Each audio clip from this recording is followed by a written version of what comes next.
안녕하세요. 모든 재테크를 거미줄처럼 연결하고 있는 재테크 슈퍼거미 법학자 훈훈입니다. 오늘은 5월 10일 월요일 밤 11시 40분 시작합니다. 우선 오늘은 축하할 날이죠. 코스피가 종가 기준 사상 최고가를 달성했습니다. 오랜만에 삼성전자를 비롯한 대형주들도 제법 올라서 그동안 마음고생하셨던 분들에게 작은 위로가 됐길 바랍니다. 오늘의 주제는 어제의 1편 현대차 기아차 하락 원인에 이어서 2편으로 그럼 한국 전기차 섹터는 언제쯤 반등할까라는 주제로 말씀드리겠습니다. 어제 사실 제가 올리고 자려고 잠깐 누워있다가 잠들었네요. 죄송합니다. 오늘 코스피 신고가 관련 그런 섹터별 흐름 파악, 이런 시황 분석이 좀 중요할 듯한데 그 내용은 제가 12시 지나서 한 새벽 2시쯤에는 꼭 올리고 자도록 하겠습니다. 어제 하락 내용을 간단하게 정리해보면 제 관점으로는 12월에 전기차 개발과 1월 애플카 이슈 등으로 급등했었던 현대차 주가가 그 이후에 애플카 협업 부정 공시, 그리고 코나 화재 리콜 1조 원, 4월 반도체 칩 부족에 대한 외신 보도로 큰 하락을 겪었지만 저는 물론 그런 개별적인 악재 이외에도 그만큼 주목해야 될 부분이 글로벌 전기차 점유율 1위이자 전기차 대장주인 테슬라가 미국 국채금리 인상과 함께 폭락을 시작한 시점부터 현대차를 비롯한 기아차, 그 외 전장 부품까지 한마디로 한국의 모든 전기차 관련 주식들이 하락하게 된 큰 흐름이라고 생각한다고 말씀드렸습니다. 그리고 이렇게 차트의 급락점들을 표시를 해보면 테슬라가 800달러 깨지는 곳, 700달러 깨지는 곳, 600달러 깨지는 곳 등 이런 하락세로 전환되는 것들을 알 수가 있었는데 이 자세한 내용은 어제 한 5분 정도 되는 콘텐츠를 올렸으니까 확인해 보시면 될 것 같습니다. 그럼 오늘의 주제는 언제쯤 현대차가 그럼 반등할 수 있을까라는 주제인데 저는 일단 그 큰 흐름을 미국 스펙 상장 전기차 섹터라고 생각을 하는데 그 내용을 소개를 하겠습니다. 우선 2월 테슬라의 폭락의 시발점은 미국 국채 10년물 금리가 폭등한 것에 따른 것이었습니다. 아무래도 저금리 기조로 안정적이던 금리는 2월을 기점으로 1.0을 넘어섰고 한때는 1.75까지 넘기도 했습니다. 국채금리가 올라간다는 것은 기술주의 하락을 의미하는데 쉽게 설명드리면 그동안 저금리로 실적은 나지 않지만 미래의 실적을 위해 기술에 투자를 해왔던 기술주 성장주들의 이런 기업 활동이 위축되기 때문입니다. 그 기술주 투자의 거품의 상징은 특히 미국 스펙 우회 상장 기업들이라고 할 수 있는데 스펙은 기업 인수 목적 회사를 통한 상장이란 뜻입니다. 생소하신 분들도 있을 텐데요. 우선 일단은 평균 39%나 되는 폭락을 겪었다는 메인 기사를 기억을 해주시고 일단 다음으로 넘어가 설명드리겠습니다. 스펙 우회 상장 기업에 대해서 설명을 드리면 스펙은 서류상으로만 존재하는 회사입니다. 투자자들은 우선 돈을 모아서 스펙을 만들어 상장한 다음에 모집 당시에 목표로 밝힌 실체 기업을 기간 내에 합병하는 구조입니다. 이런 과정을 거치면 상장 절차의 복잡한 과정 없이도 비상장 우량 기업을 손쉽게 상장 기업으로 만들 수가 있고 투자자들은 일정 기간이 지난 후에 해당 기업의 주식을 팔아서 이득을 챙기는 구조인데 지난 1년간 세계 증시에서 신규 상장에 몰린 자금 2,300억 달러 가운데 절반이 이런 스펙 주식으로 모였으니까 그 규모와 열기가 얼마나 대단한지를 짐작할 수가 있죠. 특히 작년 미국 나스닥은 스펙 관련주들의 해라고 할 수 있을 정도로 200%에서 500% 넘게 폭등한 기업들이 수도 없습니다. 그리고 또 그 스펙 기업들 중에 많은 부분이 바로 오늘 소개하는 전기차 섹터라는 데 문제가 있습니다. 그런 전기차 기업들인 피스커라든지 카누, 엑셀플리트 등의 미래 가치들을 보고 한국 개인 투자자들도 많은 투자를 했는데 저 역시도 피스커라든지 이런 데는 투자를 했었습니다. 그래서 어쨌든 현대 주가는 제가 잠시 후에 다시 보여드리겠지만 한마디로 박살이 났습니다. 그래서 대부분 고점 대비 80% 이상 폭락을 했고요. 파이낸셜 타임스의 발표에 따르면 시총 1조 1200원 이상의 스펙 기업 41개 곳 중에서 18개가 50% 이상 폭락을 했고 일부 기업들은 80% 폭락, 평균 주가는 40% 가까이 하락하는 데 문제가 있습니다. 일단 하락하게 된 이유는 물론 국채금리 상승도 있지만 미국 증권 당국이 이런 스펙 기업들의 주가 과열에 상장 심사를 엄격하게 하고 기관 투자자들이 이런 자금 조달 과정에 신중한 태도를 보이면서 하락을 시작을 했고 국채금리 급등이 폭락의 신호탄이 되었습니다.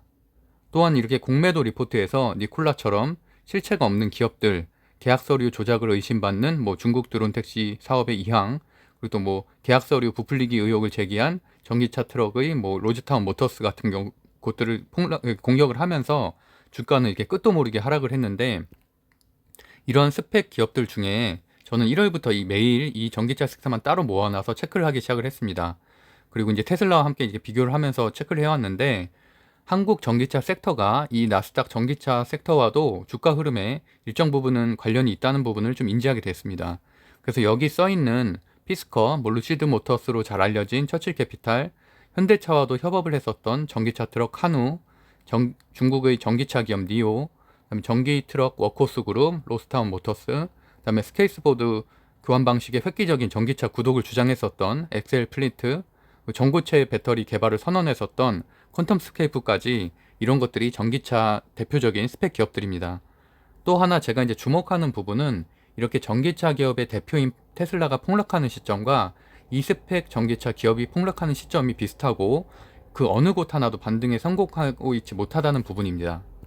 우선 테슬라의 주가 차트를 보면 1월 25일에 900달러 최고점을 찍은 후에 2월부터 상승하는 국채금리에 따라서 2월 16일에 800달러가 붕괴됐고, 23일에 700달러가 붕괴됐고, 3월 5일에 600달러가 붕괴되었습니다. 현재도 600달러에 머물고 있고, 오늘도 마이너스 3% 정도 빠지고 있습니다. 3개월이 넘는 조정이고요. 그럼 스펙 전기차 중에 주요 기업들의 차트도 한번 보겠습니다. 카누도 테슬라가 700달러, 600달러 붕괴에 따라서 하락화가 가속화됨을 알 수 있고, 특히나 이렇게 테슬라가 많이 하락한 날은 카누나 이런 엑셀 플리트 같은 이런 다양한 전기차 기업들도 다 같이 많이 하락함을 알 수가 있었습니다. 또 공매도 리포트가 발간된 시점에는 거의 바닥을 뚫을 정도로 하락을 했고요. 일부 반등은 있었지만 다시 하향을 하고 있죠. 또 전기차 트럭인 로스타운 모터스 역시 끝을 모르고 하락을 하고 있고, 저 역시 여기도 보유하고 있습니다. 그래서 참 마음이 아픈데, 어쨌든 테슬라가 많이 하락한 날에 마찬가지로 하락폭이 크다는 것을 확인할 수 있습니다. 전기차 구독 서비스라는 획기적인 서비스를 내세웠던 엑셀 플리트도 마찬가지인데, 전고점까지 올라가려면 460% 이상 상승을 해야 됩니다. 말도 안 되는 주가죠. 그래서 현 주가는 6달러 수준입니다. 이런 앞선 그래프와 현대차 그래프는 왠지 모르게 닮아 있습니다. 이것이 현대차 기업, 개별 기업의 악재라고 생각하지 않는 이유입니다. 작년 말부터 전기차 시장에 대한 기대감이 증시 과열로 반영이 됐고, 2월부터 이렇게 나스닥의 전기차 주요 섹터가 하락을 하다 보니까 현기차를 비롯한 한국의 모든 전기차 섹터가 하락에서 벗어나지 못하고 있다는 것이 제 판단이고요. 그런 이유들을 좀 정리를 해보면, 일단 국채금리 상승에 따른 기술주 버블이 꺼져서 폭락을 가져왔고, 테슬라는 고점 대비 마이너스 20%, 스펙 상장주는 80%대 급락을 가져왔습니다. 2월 기술주 조정부터 미국 증시는 기술주 약세로 돌아섰고, 반면 가치주 중심의 다우존스는 현재 최고가를 달성하고 있죠. 우리나라도 똑같은 상황입니다. 우리나라도 제가 2월부터 계속 말씀드리듯이 시멘트와 같은 건설자재, 철강, 해운, 조선이 강세였잖아요. 반면 기술주들은 전고점 대비 20%에서 30% 가까이 하락을 했고, 현재도 다 회복되지 못하고 있습니다. 이러한 영향을 많이 받은 이유는 한국의 특히 시총 1위부터 20위까지 대부분의 기업들 17곳이나 기술주이자 대형주이기 때문인데요. 포스코, LG생활건강, 현대중공업, 지주 정도가 제외가 되죠. 거기에 이제 현대차는 비수기의 경기 침체로 실적도 부진을 했었고, 특히 어닝 서프라이즈도 없었기 때문에 반등의 모멘텀이 약했다고 판단하고 있습니다. 일단 현대차의 1분기 영업실적 공시를 보면은 글로벌 판매는 증가했지만 국내 내수는 전년 동기 또 전기 대비에도 마이너스였고, 해외 역시 전기 대비는 마이너스 9.5% 하락이었습니다. 증권사 레포트도 2분기 이후부터나 영업이익이 상승을 할 것이라고 예상하고 있고, 성장성 재무제표도 한번 체크를 해보시고요. 한편 이제 언제 반등할지에 대한 부분은 역시 수요나 매출인데, 국내외 주요 뉴스를 보면은 만도 같은 경우는 유니티와 자율주행 환경을 구축했다는 기사가 있었고, 기아 역시 캐나다에서 최고 판매를 달성을 하면서 역시나 최근에 좀 주가 상승이 현대차보다 나왔습니다. 그나마 희망적인 것은 4월에 자동차 판매량이 늘고 있다는 부분이고, 역시나 글로벌 판매가 많이 늘었습니다. 수출 데이터도 좀 좋아지고 있고요. 판매 증가율도 확인할 수 있는데, 내수 판매는 여전히 좀 좋지는 않습니다. 일단 변수 중에 하나는 또 외국인 수급인데, 원달러 환율이 최근에 하락을 하고 있어서 그것은 좀 기대해 볼 만하고, 기관 수급이 최근에 4거래일 연속으로 좀 매수를 하고 있죠. 그래서 일정 부분은 상승할 수 있을 것이라고 생각을 하고 있습니다. 반면 이제 코스피는 신고가를 달성한 날인데 오늘도 지금 장초에 다우존스는 오늘 상승세, 나스닥은 장초부터 또 폭락입니다. 이렇다면 마찬가지로 나스닥에 있는 스펙주들이 또 많이 폭락을 하죠. 그래서 저는 이렇게 개인적으로 전기차 스펙주들이 최소한 30% 이상은 반등하는 분위기가 조성되어야 한국 전기차 섹터도 정고점을 돌파할 수 있을 그런 모멘텀을 가질 수 있을 것이라고 생각하고 있습니다. 네, 일단 오늘의 증시 분석은 새벽에 추가로 올리도록 하겠고요. 네.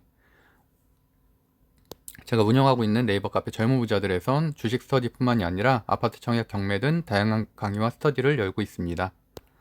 좋아요, 구독, 알림 설정은 사랑입니다. 오늘도 행복한 하루 보내세요. 법학자 훈이었습니다. 이상으로 5월 10일 방송을 마치겠습니다. 감사합니다.